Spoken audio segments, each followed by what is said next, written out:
protected view right now, you failed the gatekeeper, and you can drill in to get additional details, and if you choose, you could go ahead and enable that. But we would not think that's a good idea if it failed.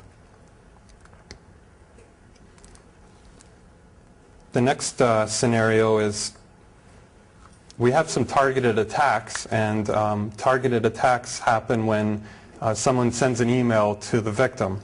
And so one of the scenarios that we know about is when you go and speak at a conference, a lot of times you don't have a close relationship with the people that are organizing that conference. And so they send you email attachments. So they might send you the schedule or the PowerPoint slide template or something like that that you're supposed to use for that.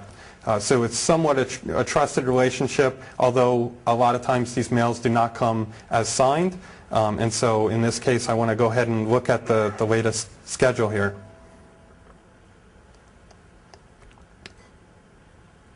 So this is opening up Word.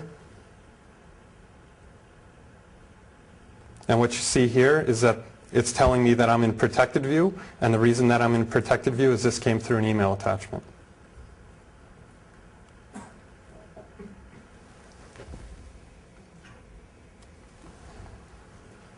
The next scenario is like how you can stop being a security geek and be unfriendly with your friends when they send you things like this and you just delete it.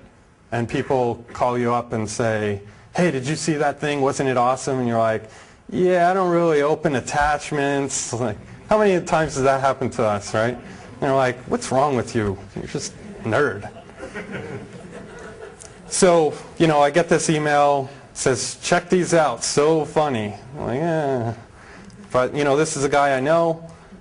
So what I can do there is I can just click on it. The first thing that you notice is different from the Office 2000 experience or Office 2007 experience. There was no dialogue that said, hey, do you really trust this thing? And the reason why is we've actually gone into the protected view inside of Outlook. So this previewer is running also inside of the protected view. So we can see there's photon phasers being shot.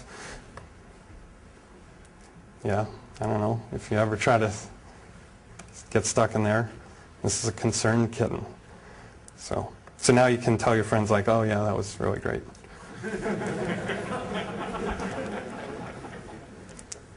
You might have guessed I'm not like a big LOL Cats fan, but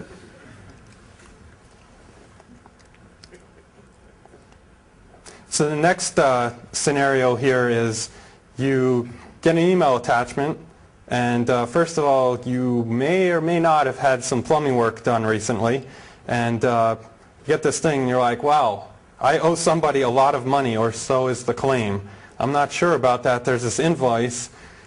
I don't know what I should do. So I can go ahead and click on this. I'm going to go into protected view, and in this case, the gatekeeper has failed. And in this case, it's not an invoice at all. And when you see an invoice, you don't ever need to go and edit that invoice, right? It might be nice to edit some of those invoices.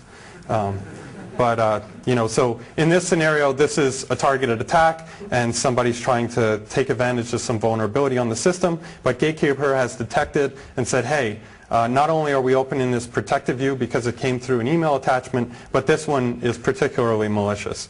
So I'm not even going to write back to this guy, right? He's a bad, bad man.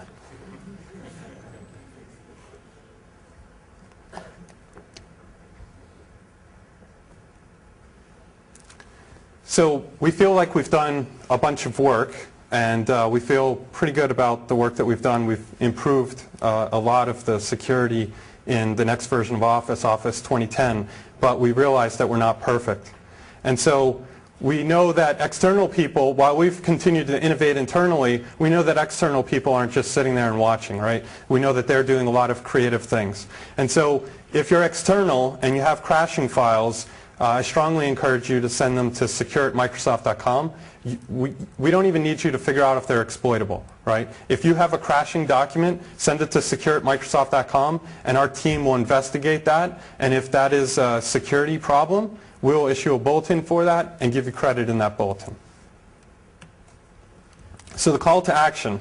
What we'd like is for people to do more fuzz iterations and to accomplish that by distributing their fuzzers. Internally, you can use DFF for this.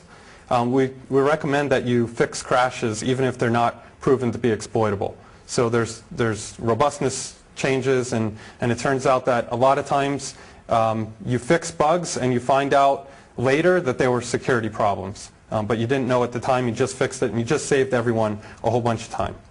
And then the last one, of course, is a shameless plug because of where we work. We encourage you to install internally. The Office 2010 beta is available, and we encourage you to install that and send us feedback. Externally, it will be available next month.